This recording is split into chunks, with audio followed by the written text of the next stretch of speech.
Bien, pues buenos días a todos. El día de hoy tenemos el seminario de la doctora en ciencias, Noemí Baranda, y me voy a permitir compartirles un poco acerca de su semblanza académica. La doctora es investigadora en ciencias médicas, categoría C, en la Subdirección de Investigación Básica del Instituto Nacional de Cancerología. Ella realizó su licenciatura en la Universidad Autónoma de México en la Facultad de Química, en la carrera de Química Farmacéutica Bióloga. Posteriormente realizó un posgrado, doctorado en Ciencias Bioquímicas en la Universidad Nacional Autónoma de México en el posgrado de la Facultad de Química. Cuenta con 16 artículos de investigación publicados, 2 capítulos de libro y actualmente cuenta con un apoyo financiado por la Secretaría de Ciencias. Y el día de hoy pues nos va a compartir sus avances en investigación. Bienvenida, doctora, y muchísimas gracias por estar aquí. Adelante, por favor. Buenos días, muchas gracias por la presentación y la oportunidad de poder compartir con ustedes una de las líneas de investigación que trabajamos aquí en el instituto. Y pues bueno, el día de hoy el seminario lo titulé como Cáncer de mama y específicamente les voy a hablar acerca de la caracterización de mecanismos que regulan la actividad de BCAS2 como un coactivador del receptor de estrógenos alfa en células de cáncer de mama. Esta línea de investigación que se lleva aquí en el instituto es esencialmente la identificación y caracterización de correguladores de los receptor estrógenos alfa, receptor estrógenos beta, receptor andrógenos, etcétera, en cáncer de mama, cáncer de próstata, cáncer de pulmón, etcétera. Entonces, en este caso solamente me voy a enfocar en BCAS2. Para poder contextualizar un poco lo que es el desarrollo del cáncer de mama, es importante recordar lo que es la organización anatómica de la glándula mamaria. Como podemos recordar, la glándula mamaria es un sistema ramificado que está compuesto de ductos y de lóbulos. Cada lóbulo va a contener alvéolos secretores y los ductos van a converger hacia el pezón. Ambas estructuras van a estar inmersas en un estroma fibroadiposo. Desde el punto de vista oncológico, es de mayor relevancia la arquitectura microscópica. En este caso, cada ducto, cada unidad lobulillar va a estar compuesta por una bicapa epitelial, en donde podemos observar que en la parte central vamos a tener células luminales. Estas células luminales van a ser células que son hormonodependientes. Alrededor de estas células luminales vamos a tener las células basales que van a tener una función contráctil y de estructura y van a estar descansando sobre una membrana basal. Esta membrana basal va a dividir el compartimento de las células epiteliales y lo que es el estroma. En el estroma vamos a encontrar presencia de fibroblastos, adipocitos, células del sistema inmune, etcétera, que van a regular la homeostasis del tejido y, bueno, van a participar en la progresión tumoral. Lo que sabemos es que los diferentes tipos de cáncer de mama se van a dar principalmente en este sistema de ducto lóbulo. De esta manera, el carcinoma ductal va a representar de un 70 a un 80% de los casos diagnosticados de cáncer de mama y de ahí vamos a tener lo que es el carcinoma ductal in situ y carcinoma ductal invasor. Por otra parte, tenemos el carcinoma lobulillar, que va a representar de un 10 a un 15% de los casos diagnosticados y se va a tener carcinoma lobulillar in situ y carcinoma lobulillar invasor. Una vez que recordamos cómo es la organización anatómica de la glándula mamaria, podemos hablar o podemos entender un poquito mejor los diferentes subtipos moleculares de cáncer de mama. A grandes rasgos, estos subtipos se han dividido en 5 grupos.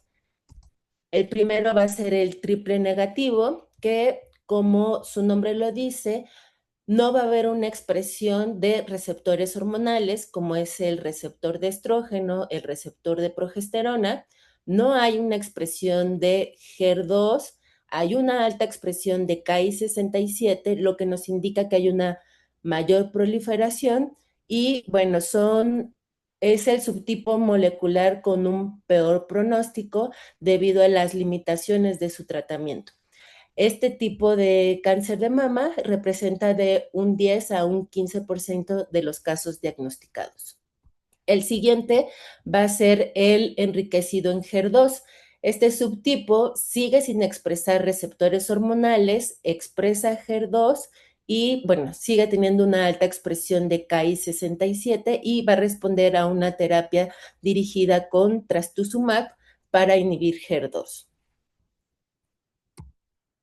Tenemos el luminal B HER2 positivo, el cual ya va a presentar una expresión de receptores hormonales, el de estrógenos y el de progesterona, sigue presentando una expresión de HER2 y ambos subtipos, el anterior y este, van a representar de un 13 a un 15% de los cánceres diagnosticados como cáncer de mama.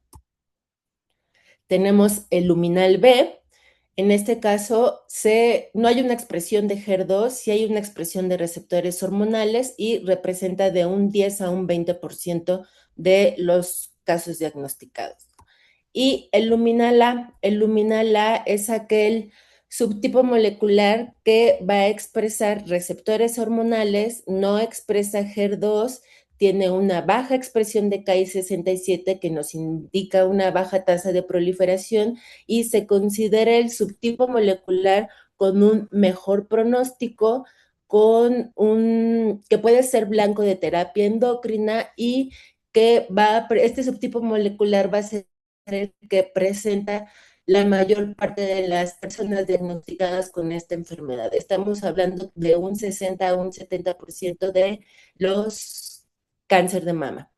Como podemos observar, en la parte de abajo vemos una gráfica, sí, una gráfica de gradiente de expresión del receptor de estrógenos alfa, en donde podemos observar que el luminal A va a ser aquel que tiene una mayor expresión de este receptor y que esta expresión se va perdiendo conforme se tienen los diferentes subtipos de cáncer de mama, de tal manera que el triple negativo pues no presenta esta expresión. También vemos una gráfica de expresión de proliferación, digamos, y bueno, triple negativo siempre va a ser el que tiene un mayor índice de este proceso, ¿no?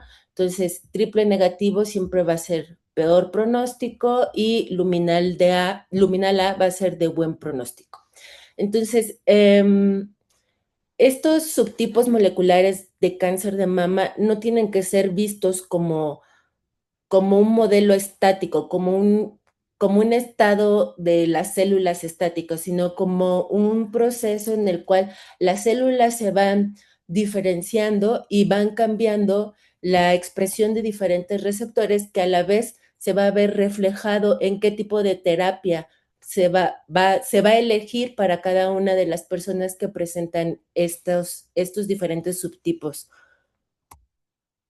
Para poder entender la magnitud del problema a nivel global, tenemos que revisar los datos que se han publicado. En este caso, en el 2022, Globocan nos dice que la incidencia de esta enfermedad se tiene en 2.296.840 nuevos casos, que representa el 23.8% de los de cáncer de mama con respecto a los otros tipos de cáncer. Es decir, casi 1 de 4 personas que son diagnosticadas con cáncer van a tener cáncer de mama. Los números en cuanto a la mortalidad, podemos observar que se tienen en 666.103 nuevos casos, que representan el 15.4% de muertes registradas. En las gráficas de pastel podemos observar que en la parte superior tenemos la incidencia. En primer lugar, en color rosa, tenemos el cáncer de mama, segundo lugar, pulmón, seguido de color rectal y finalmente el cervicuterino.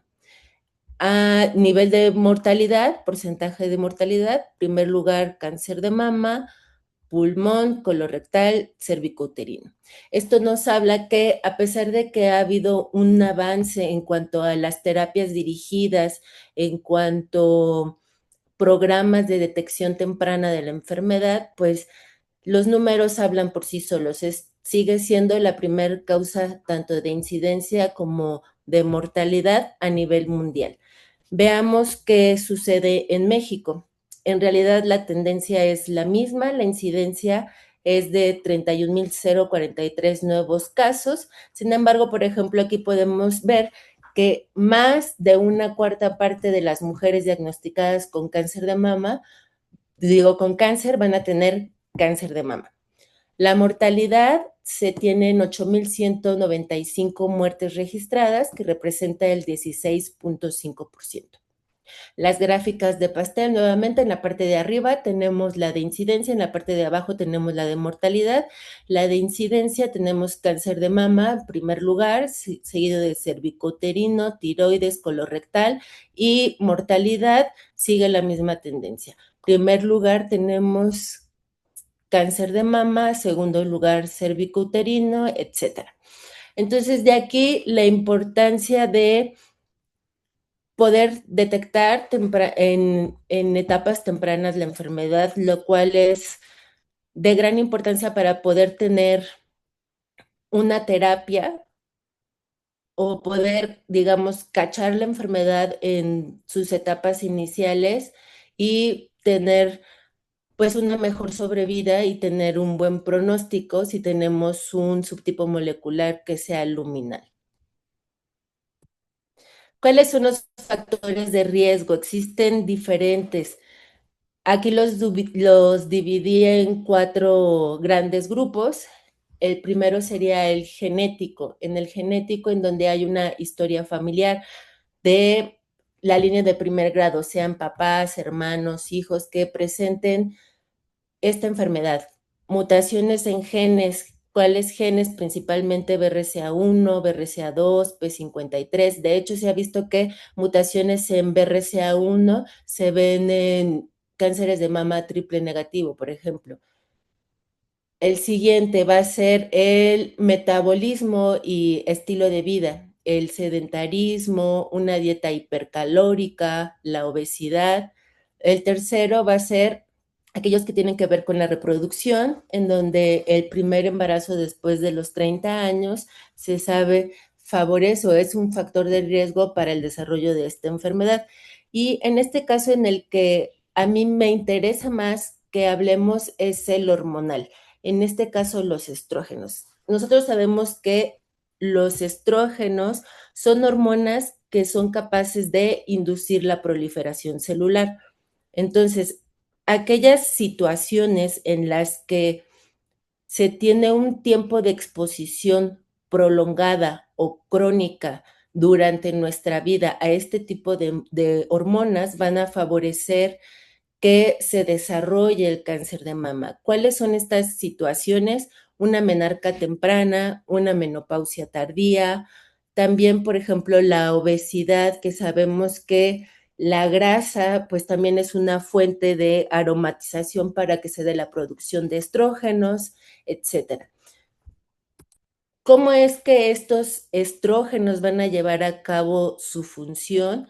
Su función la van a llevar a cabo a través de su unión con receptores de estrógenos. Tenemos el receptor de estrógenos alfa, el receptor de estrógenos beta. Estos receptores pertenecen a la superfamilia de receptores nucleares y bueno, en esta diapositiva les muestro su estructura. Tenemos en el extremo amino terminal una función de activación 1, la cual va a ser independiente del ligando.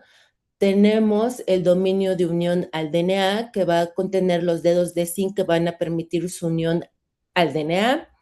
Tenemos lo que es la región de bisagra, que va a tener las señales de localización nuclear.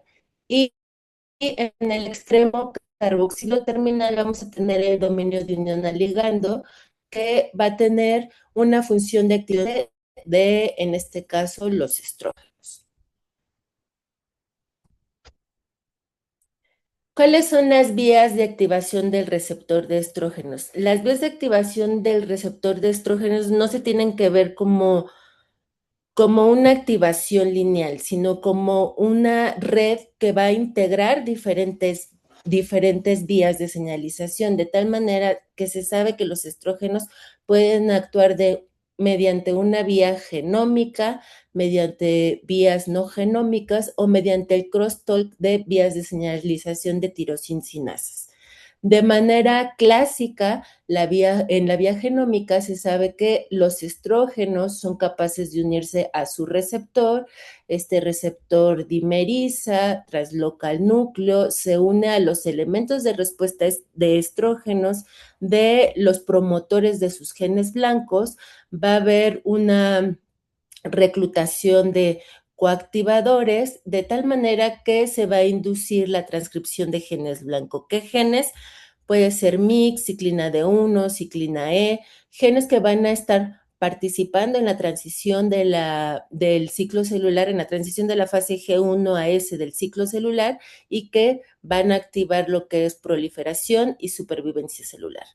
Por otra parte, tenemos la vía no genómica a través de receptores de estrógenos membranales que van a tener una activación muy rápida y en donde el receptor va a interaccionar con otras proteínas, en este caso PI3K, PELP, de tal manera que van a activar factores de transcripción y se va a dar la expresión de genes blanco de manera independiente del receptor, ya que este receptor pues no se está uniendo al DNA.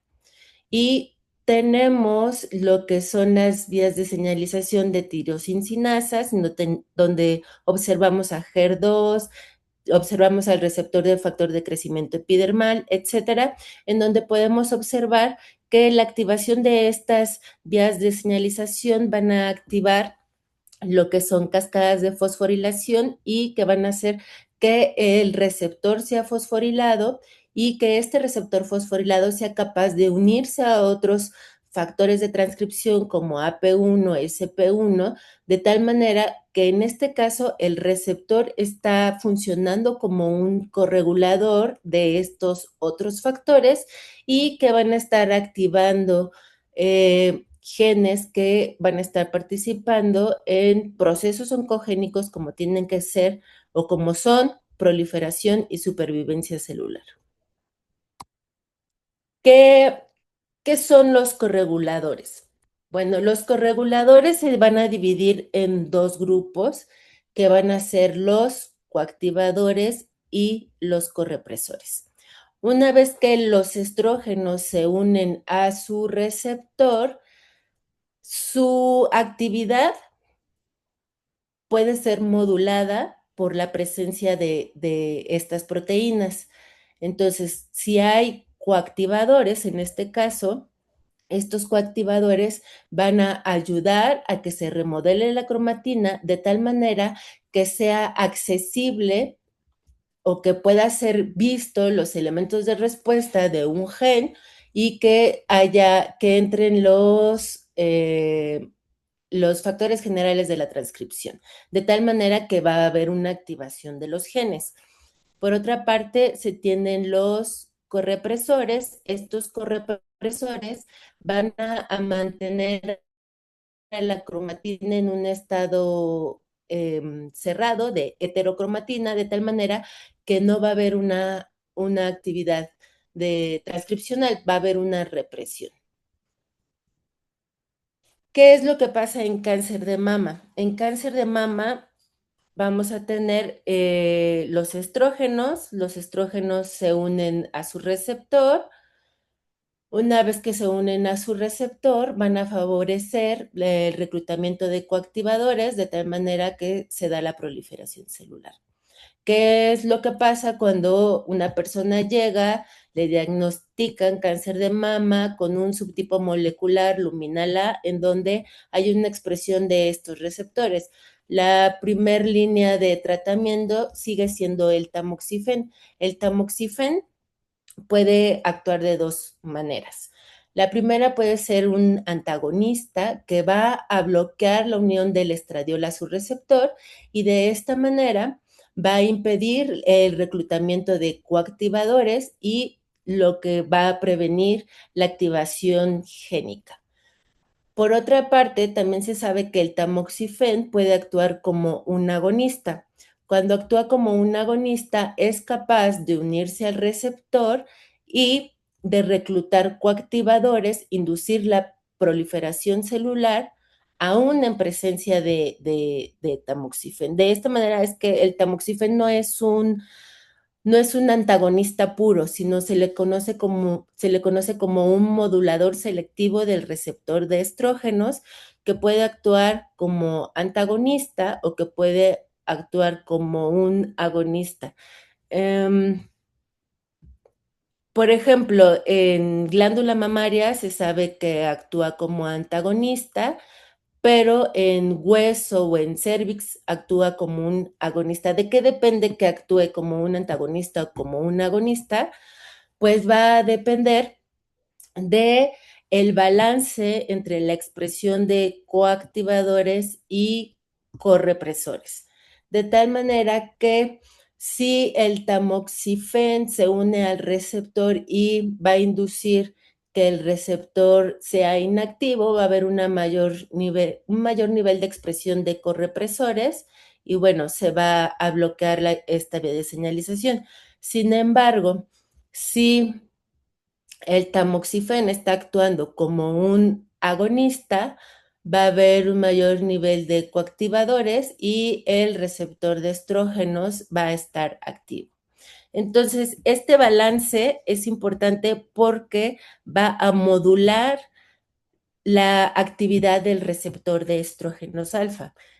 Y al modular esta actividad, bueno, estamos modulando la expresión génica de genes que son importantes para procesos oncogénicos, como es la proliferación celular. En esta diapositiva lo que les quiero mostrar es que además, bueno, en un tejido mamario que se le da el tratamiento con tamoxifen, sabemos que se van a reclutar correpresores, hay una inhibición de la actividad génica. Sin embargo, cuando se tiene sobreexpresado HER2, HER2 va a inducir la activación de vías de señalización como MAP sinasas y PI3-AKT, de tal manera que va a favorecer el reclutamiento de coactivadores y va a hacer que haya una expresión génica de los genes blancos de estos receptores, aún en presencia de tamoxifen.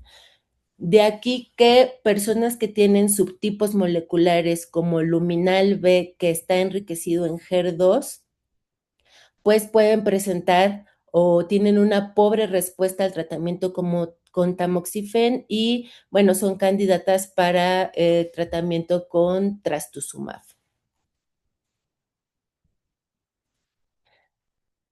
A nosotros nos interesó estudiar los mecanismos moleculares mediante el cual actúa BCAS2. BCAS2 es, por sus siglas, se le conoce como secuencia amplificada de cáncer de mama. Fue identificada por primera vez en 1999 y se identificó ya que tiene presenta una sobreexpresión de la proteína en líneas celulares de cáncer de mama como MSF7. Se dieron cuenta que esta sobreexpresión de la proteína era porque había una amplificación del gen. Posteriormente, en el 2002, detectaron ya que en tejidos de cáncer de mama también hay una sobreexpresión de esta proteína. En 2005 fue la primera evidencia de que esta proteína puede actuar como un corregulador del receptor estrógenos alfa y del receptor estrógenos beta, de tal manera que podemos observar que BCAS2 es capaz de unirse a la función de activación 2 del receptor de estrógenos e inducir la actividad transcripcional.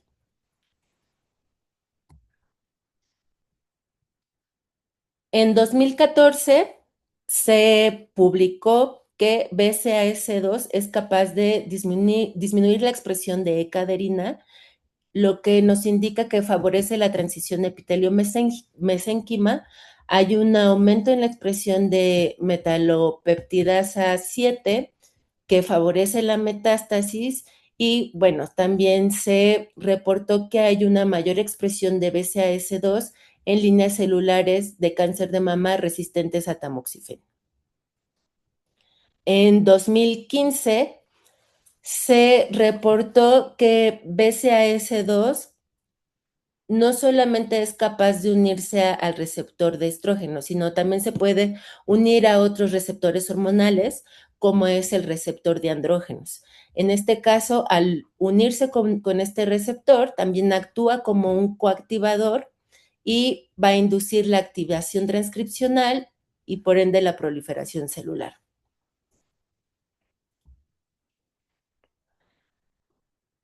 En cáncer de mama, en estudios de laboratorio, se pudo identificar mediante ensayos de GST pull-down que BCAS2 no solamente es capaz de unirse a la función de activación 2, que es dependiente del ligando, sino también es capaz de unirse a la función de activación 1, que es independiente del ligando. ¿Cómo se realizaron estos experimentos? Realizamos diferentes construcciones del receptor de estrógenos alfa y en este caso utilizamos una construcción que solamente contenía los primeros 180 aminoácidos del receptor y pudimos observar que BCAS2 es capaz de unirse a esta función de activación.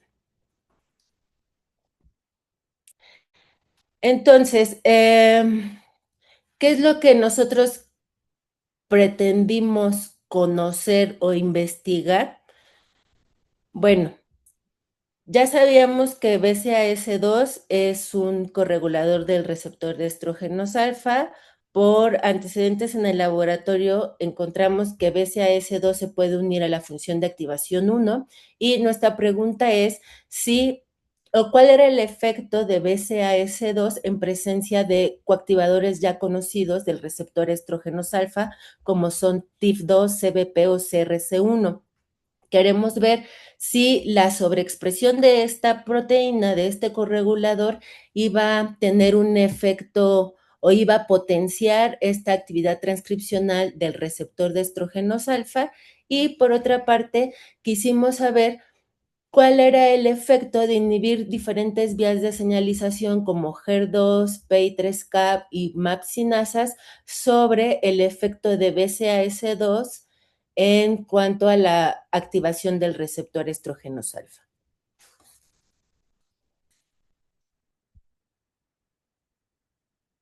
Entonces, nuestro objetivo general era caracterizar los mecanismos que van a regular a BCAS2 como un coactivador del receptor de estrógenos alfa y, bueno, determinar su efecto sobre procesos relacionados con el desarrollo de esta enfermedad. En esta diapositiva les pongo un esquema de cuál fue nuestro modelo experimental. Utilizamos 3 líneas celulares de cáncer de mama, que va a ser MSF7, receptor estrógenos positiva, MDA231, receptor estrógenos negativa, y SKBR3, que es una línea celular que sobreexpresa HER2. A estas líneas celulares se les realizó una transfección transitoria con un plásmido que iba a contener a BCAS2 para obtener una sobreexpresión del mismo o un vector vacío como control. A estas células se les dieron tratamiento con estradiol, tamoxifen y etanol y lo que quisimos ver es si la sobreexpresión de otros correguladores del receptor de estrógenos como CRC1, CBP y TIF2. ¿Cómo es que, o queremos ver lo que es el sinergismo? Si hay un sinergismo entre la función de BCAS2 con estos otros coactivadores. Por otra parte, se inhibieron las vías de señalización de HER2 con trastuzumab, de mapsinasas con este fármaco y AKT con wortmanina. Y mediante ensayos de luciferasa se evaluó la actividad transcripcional mediada por el receptor de estrógenos alfa en presencia de la sobreexpresión de BCAS2. También vimos el efecto de BCAS2 sobre migración celular y formación de colonias. Y bueno, analizamos los datos. ¿Cuáles son nuestros resultados? Bueno, primero lo que quisimos ver es determinar en líneas celulares de cáncer de mama cuál era el efecto de la sobreexpresión de BCAS2. Esto lo hicimos mediante ensayos de luciferasa y lo que se tiene es que estas células se transfectaron de manera transitoria, ya sea con BCAS2 o SRC1, coactivador ya conocido del receptor estrógenos alfa. Y lo que pudimos observar es que la sobreexpresión de BCAS2 en presencia de estradiol, que son las barras negras, va a inducir un incremento en la actividad transcripcional mediada por el receptor de estrógenos alfa. Bueno, nuestro control positivo tiene la misma tendencia. Cuando se sobreexpresa, incrementa la actividad transcripcional de este receptor en presencia de estradiol. Cuando lo hicimos en la línea celular MDA, aquí le transfectamos, es una línea celular que no expresa de manera endógena el receptor estrógenos alfa, sin embargo, nosotros lo transfectamos en estas células para que, bueno, tuviéramos la expresión de este receptor y lo que observamos es que cuando hay una sobreexpresión de BCAS2, hay un incremento en la actividad transcripcional mediada por este receptor.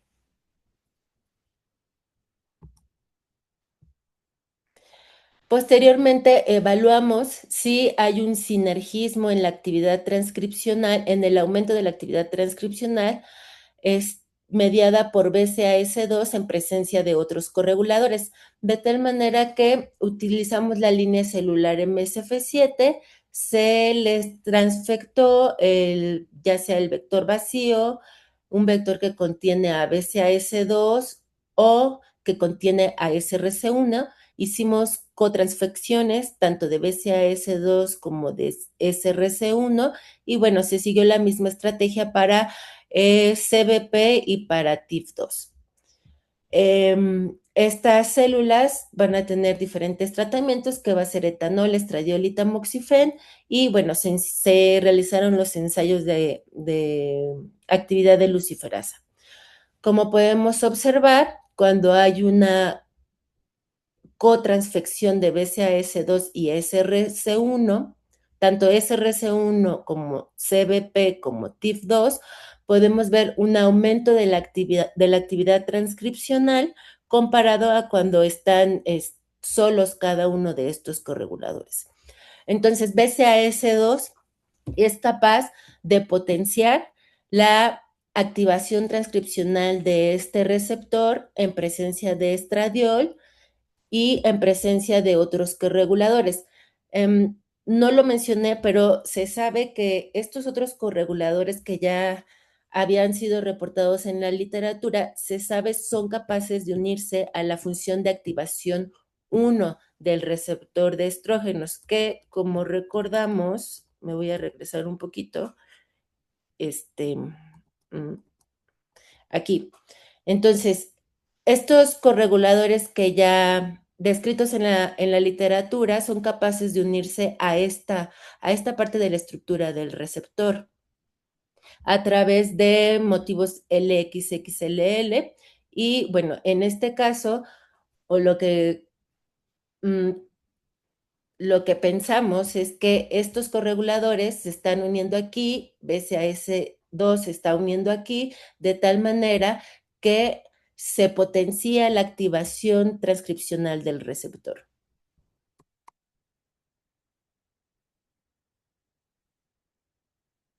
Posteriormente,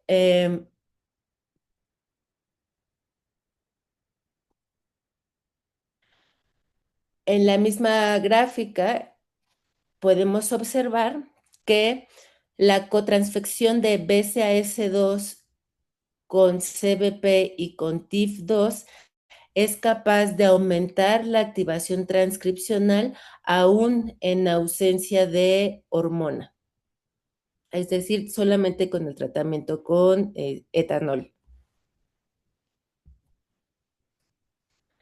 Y que además, cuando se tiene el tratamiento con tamoxifen, la cotransfección de estos correguladores, BCAS2 con CBP o BCAS2 con TIF2, va a incrementar la activación transcripcional del receptor de estrógenos alfa, lo que nos indica que está favoreciendo la resistencia de MSF7 al tratamiento con tamoxifen.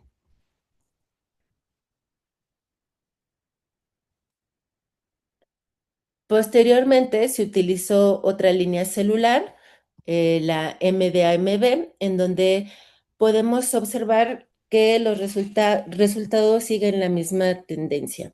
La presencia de BCAS2 con los diferentes coactivadores que se probaron va a potenciar la activación transcripcional del receptor de estrógenos alfa. Tenemos otra línea celular que es la SKB3, SKBR3 y observamos lo mismo. Cuando hay una sobreexpresión de BCAS2, esta va a potenciar la activación transcripcional del receptor de estrógenos alfa en presencia de los correguladores ya reportados en la literatura. ¿Qué pasa cuando BCAS2 se sobreexpresa?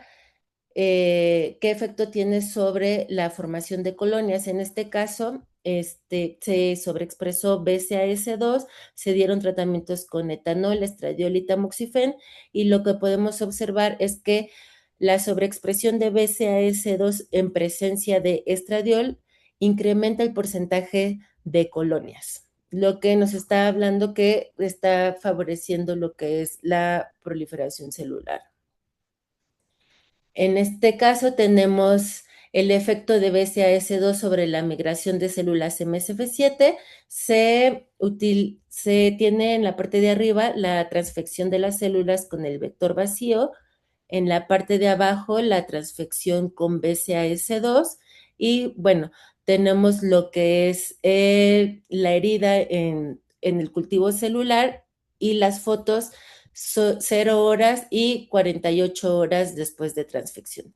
Lo que podemos observar es que cuando se sobreexpresa BCAS2, el, el porcentaje de herida abierta es mucho menor comparado con el vector vacío. Esto lo podemos observar en la gráfica del lado derecho, en donde podemos observar que la sobreexpresión de BCAS2 tiene un porcentaje menor de herida abierta comparado con aquellas células que solamente fueron transfectadas con un vector vacío.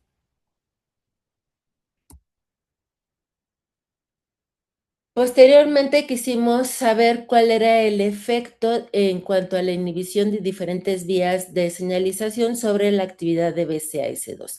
En esta diapositiva les muestro la inhibición de la vía de señalización de HER2. Para inhibirla se utilizó trastuzumab y bueno, se siguen utilizando el experimento de ensayos de luciferasa y lo que podemos observar del lado izquierdo en la línea celular MSF7 es que cuando se sobreexpresa BCAS2, bueno, Como ya habíamos visto, hay un incremento de la actividad transcripcional del receptor en presencia de estradiol, pero cuando se inhibe la vía de señalización de HER2, esta abate la actividad de BCAS2 como un coactivador del receptor de estrógenos alfa. En la línea celular SKBR3 podemos observar la misma tendencia. Cuando se inhibe la vía de señalización de HER2, se abate el efecto de BCAS2 sobre la actividad transcripcional del receptor de estrógenos alfa. En el panel del lado derecho podemos observar nuestros controles son Western blot, en donde podemos observar que efectivamente el tratamiento de trastuzumab, bueno, disminuye la presencia de HER2 y no afecta otras vías de señalización como son ERK o ERK fosforilado.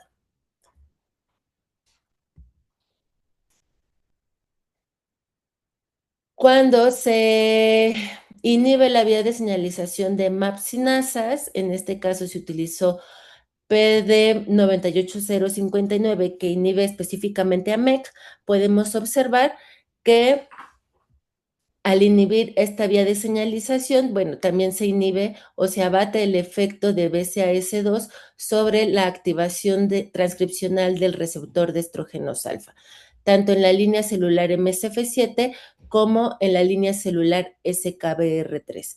Es importante aquí señalar que en la línea celular SKBR3 también podemos observar una disminución de la actividad transcripcional del receptor cuando se inhibe esta vía de señalización. A diferencia de la anterior, en la anterior, cuando se inhibe HER2, solamente inhibe el efecto de BCAS2, pero no inhibe el efecto del receptor solo. O sea, aquí no hay una sobreexpresión de BCAS2. Entonces, trastuzumab no afecta la actividad transcripcional mediada por el receptor, pero sí afecta la actividad transcripcional, la activación del receptor de estrógenos alfa por BCAS2.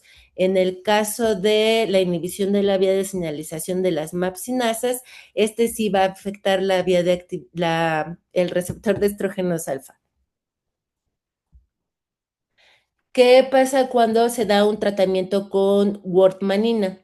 Podemos observar que igual la wortmanina, que inhibe la vía de señalización de PI3K-AKT, bueno, va a abatir la actividad transcripcional del receptor de estrógenos alfa en presencia de BCAS2, tanto en la línea celular MSF7 como en la línea celular SKBR3. Y bueno, ¿cuáles son nuestras conclusiones en este trabajo? Nuestras conclusiones van a ser las siguientes. Vamos a tener nuestras células de cáncer de mama, en las cuales tenemos el estradiol se une a su receptor y bueno, el complejo hormona receptor se une a los elementos de respuesta de estrógenos de sus genes blancos. Aquí podemos observar que BCAS2 va a actuar como un coactivador de este receptor de estrógenos alfa en presencia de su ligando y que al actuar como un coactivador se va a favorecer la transcripción de genes que tienen que ver con migración celular y con formación de colonias. Por otra parte, quisimos ver si BCAS2 potencia la actividad de SRC1, de TIF2 y de CBP en cuanto a la activación de la transcripción génica del receptor de estrógenos alfa.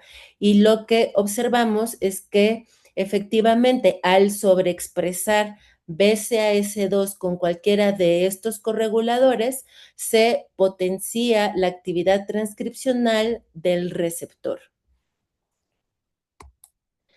¿Qué observamos cuando bloqueamos diferentes vías de señalización? Entonces, se bloqueó la vía de señalización de HER2 con trastuzumab, la vía de señalización de AKT con wortmanina, la vía de señalización de las mapsinasas con PD98059. Y lo que pudimos observar es que cuando se bloquea la vía de señalización de AKT, esta va a tener un efecto directo sobre la activación del receptor de estrógenos alfa vía BCAS2. Es decir, solamente está afectando su papel de corregulador de BCAS2 y no está afectando la activación del receptor de estrógenos alfa. Cuando se bloquea la vía de señalización de las mapsinasas, podemos observar que esta sí impacta sobre la actividad transcripcional del receptor de estrógenos alfa, de tal manera que, bueno, se inhibe la transcripción. ¿Por qué es importante estudiar o identificar a estos correguladores? Bueno, es importante porque durante la presentación les mostré que la actividad del receptor de estrógenos alfa puede ser modulable y esta modulación va a depender del balance que haya entre coactivadores y correpresores en un contexto celular específico, tan específico que puede ser tejido dependiente. Como les había mencionado, en glándula mamaria, por ejemplo, el tamoxifeno actúa como un antagonista, sin embargo, en hueso o en cervix actúa como un antagonista. ¿De qué va a depender esta actividad? De la presencia de estos correguladores y de cómo están impactando en cuanto a la actividad transcripcional del receptor de estrógenos alfa. En el laboratorio se han identificado otros correguladores como son PINX1, BCAS2 que es PBX3, NM23, los cuales pueden interaccionar no solamente con el receptor de estrógenos alfa, sino también con otros receptores como es el receptor de progesterona, como es el receptor de andrógenos y que pueden tener una función importante en cuanto a la actividad transcripcional, la activación génica, en este caso, genes que tienen que ver con proliferación celular y que van a favorecer el proceso para que haya un desarrollo de cáncer de mama. Finalmente quiero agradecer a la doctora Elizabeth Langley McCarron, que también trabaja en el Instituto Nacional de Cancerología, y al doctor Ángel Salmerón, cuyos experimentos son la esencia de este trabajo. Muchas gracias. Muchísimas gracias, doctora Noemí. Ahora el seminario está abierto a preguntas. ¿Hay alguna pregunta para la doctora?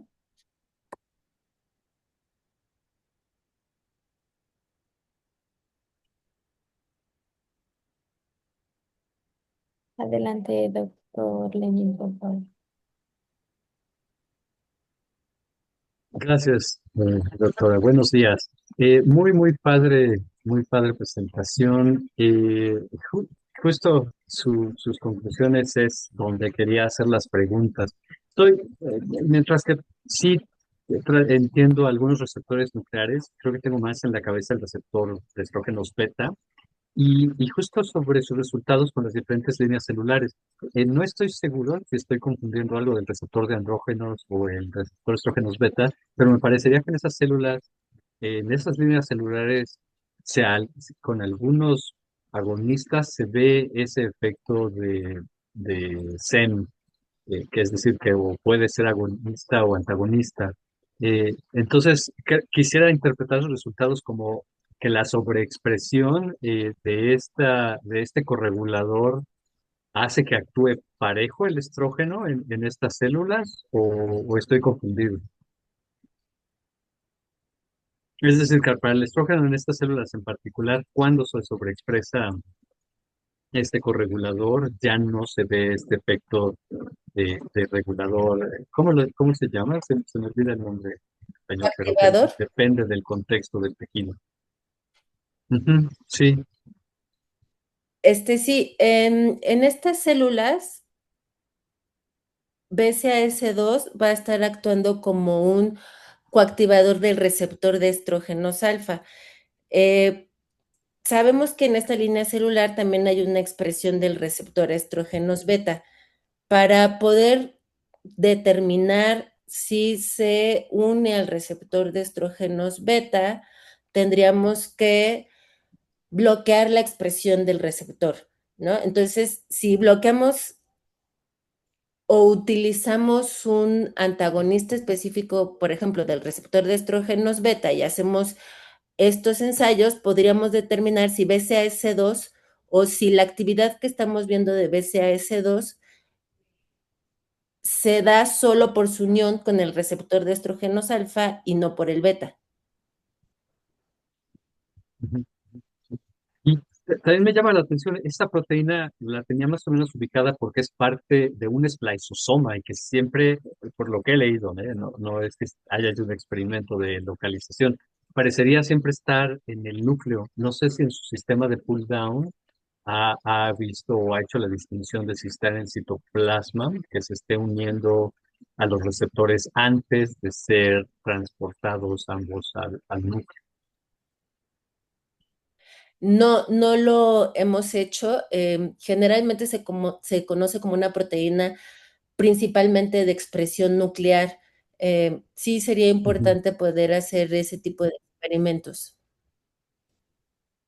Claro, está muy padre. Y también, como comentaba, que estoy un poco más enterado de estrógenos beta y el de andrógenos. En la resistencia a fármacos hay mutaciones conocidas en cortes que se deban a cambios en el receptor estrógenos alfa, Sí, sí se tienen mutaciones con... o más bien, creo que la parte, Sí, sí, sí, perdón. sí, sí, Si quieres termine, por favor. terminar la pregunta y ahorita te respondo. Bueno, sí, es que la estoy pensando, o sea, la pregunta sería, ¿cómo se conecta esta proteína? O cómo, si se conecta de alguna manera su BCAS2 con la resistencia, o si más bien las mutaciones hacen que cambie algo de ser agonista a antagonista. ¿Sí? Bueno, por ejemplo, en la literatura sí se ha reportado que hay una mayor expresión de BCAS2, por ejemplo, en la línea celular MSF7, que es resistente a tamoxifeno. Entonces, se cree que Ok, esta sobreexpresión de BCAS2 está haciendo que estas células continúen proliferando y que la terapia endocrina no tenga un efecto.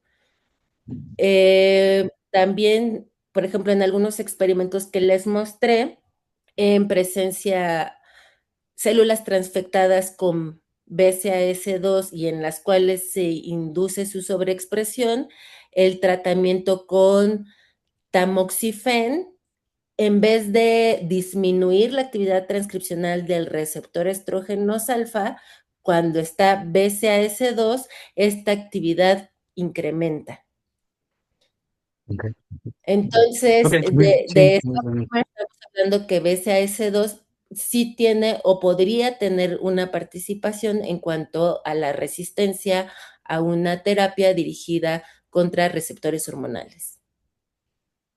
Claro, sí, entonces perfectamente la hipótesis, ¿no? Es el balance de estos correguladores el que va a dar esa respuesta. Muy bien, muchísimas gracias. Cedo la palabra a los demás colegas. Gracias. Muchas gracias, doctor. En el chat tenemos una pregunta, la doctora Paula Michael pregunta, doctora Noemí, muchas gracias por su plática. Tengo dos preguntas. Una, ¿qué regula la expresión de becas 2? Y la segunda, en un inicio nos mencionó que HER2 induce resistencia a tamoxifen, entonces en los luminales B no se utiliza hormonoterapia como tratamiento, solo trastuzumab y quimioterapia. En los luminales B hay dos subtipos, que es el enriquecido en HER2 y el otro que no expresa HER2. Ambos expresan receptores a hormonas esteroides, tanto el de estrógenos como el de progesterona. En el caso de el luminal B, o la primera línea serían terapias de terapia endocrina, como es el uso de tamoxifen, de inhibidores de aromatasa, etcétera.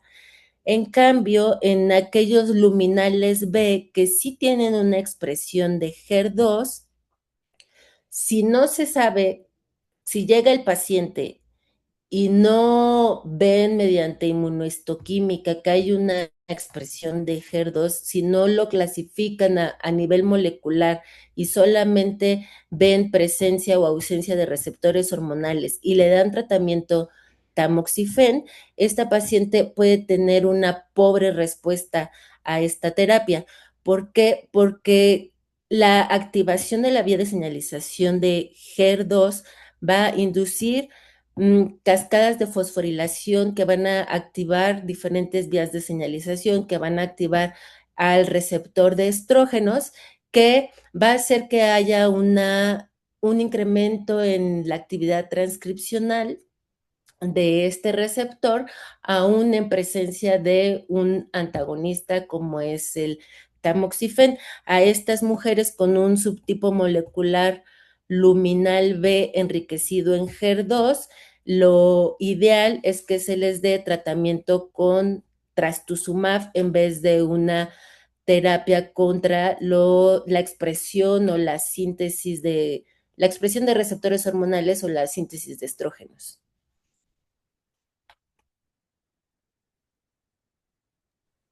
Ok, muchísimas gracias. ¿Hay alguna otra pregunta para la doctora? Adelante, doctora Bolívar, por favor. Hola, buenos días. Gracias por la presentación.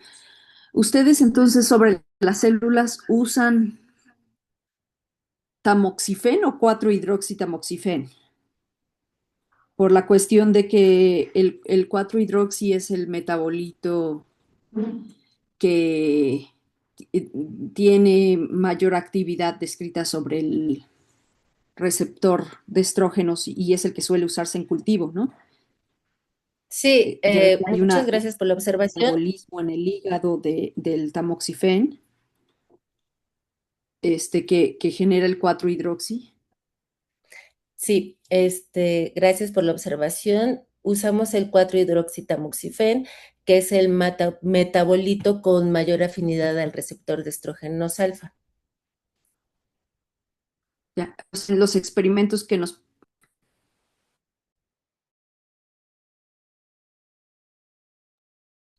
Perdón, yo creo que tiene problemas con su conexión porque no escucho lo que me está preguntando. eh, esa era la pregunta. Sí, en los experimentos que nos mostró son con 4-hidroxitamoxifen. Donde decía tamoxifen es 4-hidroxi, ¿sí? ¿Correcto? Gracias. Y la otra pregunta es, con respecto a los resultados en donde el tratamiento con etanol eh, en presencia de BCAS2 transfectada también aumentaba la actividad en las MSF7. Esos, ¿qué nos podría comentar? ¿A qué se debe eso? O sea, ¿es a estrógenos que puedan existir en el medio o puede este receptor estar funcionando con algún otro ligando o es una respuesta independiente del ligando? Muchas gracias. Recordando un poquito la estructura del receptor de estrógenos alfa, vamos a tener dos funciones de activación. Una función de activación en el extremo aminoterminal, que es independiente del ligando, y una función de activación 2 en el extremo carboxilo terminal, que es dependiendo del ligando. Lo que nosotros hicimos mediante los ensayos de GCT pull down es identificar en qué parte de la estructura del receptor BCAS2 es capaz de unirse. Entonces, observamos o identificamos que BCAS2 es capaz de unirse a la función de activación independiente del ligando. Entonces, el incremento en la actividad transcripcional del receptor de estrógenos alfa solo por la sobreexpresión de BCAS2 con tratamiento al etanol podría estar dada por eso, porque BCAS2 está uniendo a la función de activación 1 y no a la función de activación 2, que es dependiente del ligando. Ya, muchas gracias. Muchas gracias, doctora Paulina. Perdón, doctora Noemi, me pareció que la pregunta de qué regula la expresión de BCAS2, no sé si podría volver a responderlo, no sé si lo respondió en la pregunta pasada. Por favor. Ay, creo que la perdimos.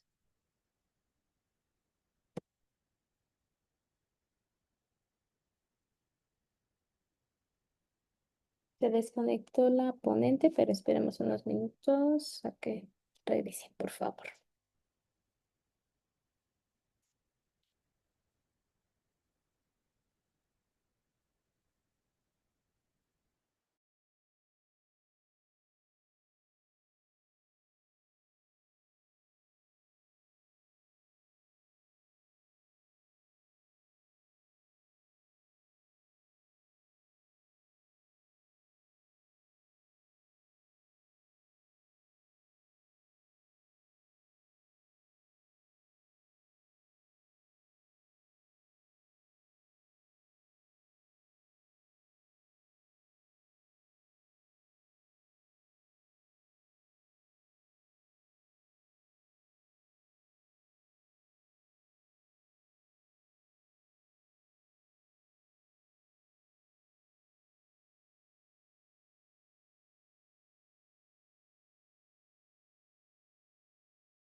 Bueno, pues la ponente tuvo algunos problemas de conectividad.